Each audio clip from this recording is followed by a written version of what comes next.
안녕하세요. 인간의 마음을 뇌과학과 심리학으로 분석해 여러분의 삶을 바꾸는 지도, 뉴런의 심리학입니다. 칠흑 같은 어둠 속에서 오직 스마트폰 화면에서 나오는 푸른 불빛만이 당신의 얼굴을 비추고 있습니다. 주변은 고요하지만 당신의 머릿속은 그 어느 때보다 시끄럽고 분주합니다. 지금 이 순간 당신의 뇌가 녹아내리고 있다면 믿으시겠습니까? 이것은 단순히 겁을 주기 위한 비유적인 표현이 아닙니다. 우리가 무의식적으로 엄지손가락을 튕기며 화면을 넘기는 그 짧은 찰나의 순간마다 우리의 뇌 신경회로는 물리적인 변화를 겪고 있습니다.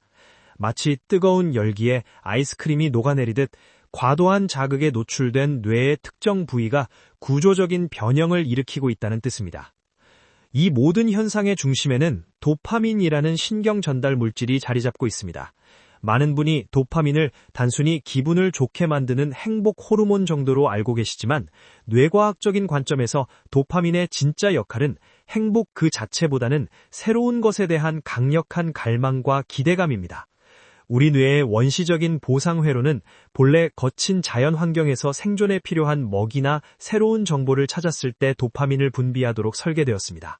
하지만 현대의 디지털 환경은 인류의 이 오래된 진화적 본능을 아주 교묘하게 하이제킹했습니다. 스마트폰 속에서 1분도 채 되지 않는 짧은 영상들이 쏟아내는 화려한 시각 효과와 자극적인 사운드는 우리 뇌의 전례 없는 속도로 새로운 정보를 폭격합니다. 손가락 하나로 화면을 넘기는 그 1초 남짓한 순간에 뇌의 깊숙한 곳에 위치한 복측 피계 구역에서는 엄청난 양의 도파민이 폭발적으로 분출됩니다.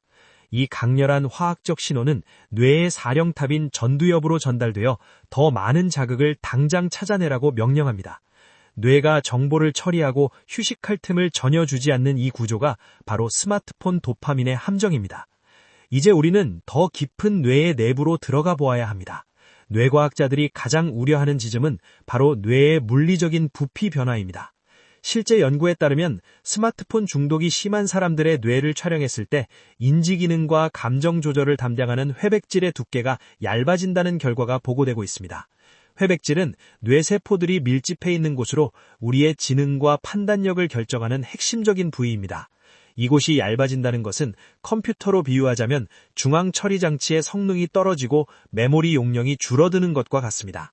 특히 전두엽의 기능 저하는 심각한 수준입니다. 전두엽은 인간을 다른 동물과 구분짓게 만드는 가장 고등한 부위입니다. 우리는 전두엽 덕분에 당장의 유목을 참고 미래의 더 큰 가치를 위해 계획을 세울 수 있습니다. 하지만 끊임없이 쏟아지는 짧은 영상과 자극적인 알림은 전두엽이 깊게 생각할 틈을 주지 않습니다. 뇌는 자극이 들어오면 즉각적으로 반응하는 원시적인 부위 위주로 작동하게 되며 전두엽은 점차 그 힘을 잃어갑니다. 마치 쓰지 않는 근육이 퇴화하듯 우리의 인내심과 집중력도 서서히 사라져가는 것입니다. 이것을 흔히 팝콘 브레인 현상이라고 부릅니다. 팝콘이 톡톡 튀어오르듯 아주 강렬한 자극에만 반응하고 일상의 소소하고 잔잔한 자극에는 아무런 흥미를 느끼지 못하는 상태를 말합니다. 여러분이 책 한 페이지를 넘기기 어려워하거나 긴 영상을 끝까지 보지 못하고 자꾸만 넘기게 되는 이유도 바로 여기에 있습니다. 뇌가 이미 과도한 자극에 길들여져서 평범한 정보 처리를 지루함으로 받아들이기 시작한 것입니다. 지루함은 뇌의 독이 아니라 사실은 뇌가 정보를 정리하고 창의적인 생각을 만들어내는 꼭 필요한 과정입니다. 하지만 디지털 도파민은 이러한 소중한 지루함의 시간을 완전히 앗아가 버렸습니다.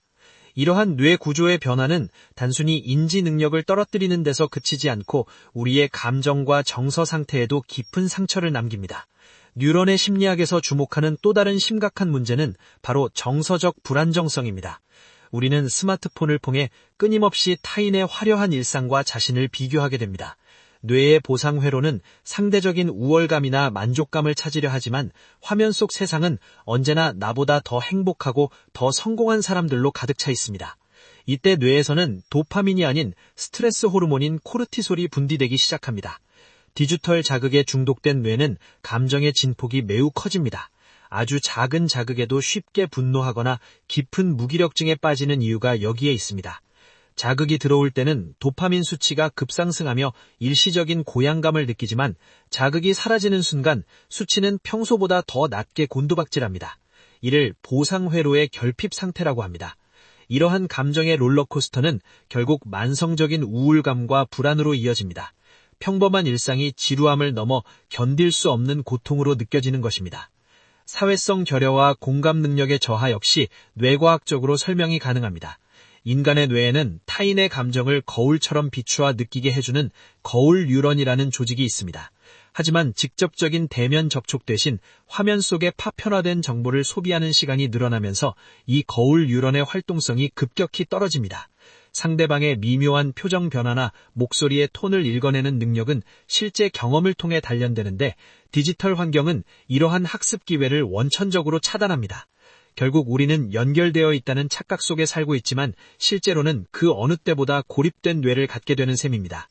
그렇다면 우리는 어떻게 이 무서운 도파민의 굴레에서 벗어나 녹아내린 뇌를 다시 건강하게 세울 수 있을까요? 다행히 우리 뇌에는 신경가소성이라는 위대한 능력이 남아 있습니다. 비록 지금은 자극적인 영상과 끊임없는 알림에 뇌가 지쳐 구조적인 변형을 겪고 있을지라도 우리가 의도적으로 환경을 바꾸고 훈련한다면 뇌는 다시 스스로를 치유하고 재구성할 수 있습니다. 뉴런의 심리학에서 제안하는 가장 첫 번째 단계는 바로 의도적인 지루함의 회복입니다. 디지털 담식이라는 과정을 통해 우리 뇌의 보상 회로를 재조정해야 합니다. 처음 스마트폰을 멀리하면 뇌는 심한 금단 현상을 겪습니다. 아무런 자극이 없는 상태를 견디지 못하고 불안감을 느끼며 다시 손을 뻗게 만듭니다.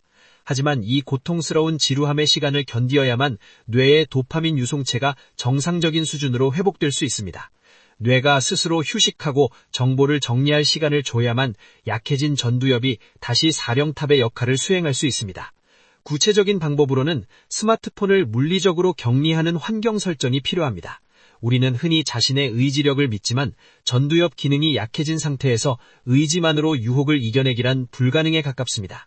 공부를 하거나 잠을 잘 때 혹은 누군가와 대화를 나눌 때는 스마트폰을 다른 방에 두거나 보이지 않는 곳에 치워두는 것만으로도 뇌의 스트레스를 획기적으로 줄일 수 있습니다. 화면이 보이지 않는 것만으로도 우리 뇌는 새로운 자극에 대한 기대를 잠시 멈추고 현재의 활동에 집중할 수 있는 여유를 갖게 됩니다. 뇌의 회로를 다시 연결하는 것도 중요합니다. 종이책을 읽거나 산책을 하고 직접 손으로 글씨를 쓰는 행위는 디지털 자극과는 비교할 수 없을 정도로 느린 정보를 처리하는 과정입니다. 하지만 바로 이 느린 정보 처리가 전두엽의 회백질을 다시 두껍게 만드는 최고의 훈련법입니다. 책의 내용을 이해하기 위해 문장을 곱씹고 숲길을 걸으며 변하는 풍경을 천천히 관찰하는 동안 우리의 거울 뉴런과 전두엽은 다시 활발하게 움직이기 시작합니다. 결국 우리가 직면한 이 모든 위기는 티술의 문제가 아니라 선택의 문제입니다. 스마트폰이라는 도구는 우리에게 세상의 모든 정보를 선사했지만 동시에 우리 뇌의 가장 소중한 사령탑인 전두엽을 무력화시키고 있습니다. 뉴런의 심리학이 지금까지 강조한 뇌의 물리적인 변화와 정서적 고립은 단순히 남의 이야기가 아닙니다. 지금 이 영상을 보고 있는 이 순간에도 여러분의 뇌 신경망은 실시간으로 재구성되고 있기 때문입니다. 하지만 희망적인 사실은 우리는 언제든 이 흐름을 멈추고 방향을 틀 수 있다는 점입니다. 여러분의 뇌는 고정된 기계가 아니라 끊임없이 변화하는 생명체와 같습니다. 오늘 여러분이 스마트폰을 내려놓고 창밖의 노을을 멍하니 바라본 5분의 시간은 녹아내리던 전두엽의 회로를 다시 잇는 소중한 복구 작업이 됩니다. 화려한 가상세계의 불빛보다 투박한 현실의 촉감에 집중할 때 우리 뇌는 비로소 가장 인간다운 모습을 되찾게 됩니다. 디지털 도파민의 함정에서 벗어나는 일은 단순히 기술을 멀리하는 것이 아니라 나의 삶과 생각을 오롯이 나의 것으로 되찾아오는 과정입니다. 여러분의 뇌는 어떤 인공지능보다 복잡하고 아름다운 우주입니다. 그 우주를 단지 기계적인 알고리즘의 노예로 내버려 두지 마십시오. 뉴런의 심리학은 여러분이 뇌의 진정한 주인으로 거듭나는 그 여정을 언제나 응원하겠습니다. 오늘 전해드린 이야기가 여러분의 뇌 신경망에 긍정적인 자극이 되었기를 바랍니다. 건강한 정신과 단단한 뇌를 위해 오늘 밤에는 스마트폰을 조금 일찍 내려놓고 깊은 휴식의 시간을 가져보는 것은 어떨까요? 지금까지 뉴런의 심리학이었습니다. 시청해주셔서 감사합니다. 다음 영상에서도 여러분의 삶을 바꿀 수 있는 흥미로운 뇌과학과 심리학 이야기로 찾아뵙겠습니다. 오늘 영상이 도움이 되셨다면 구독과 좋아요, 알림 설정 부탁드립니다. 여러분의 클릭 한 번이 제 뇌에 기분 좋은 도파민을 전달해 더 좋은 영상을 만드는 힘이 됩니다.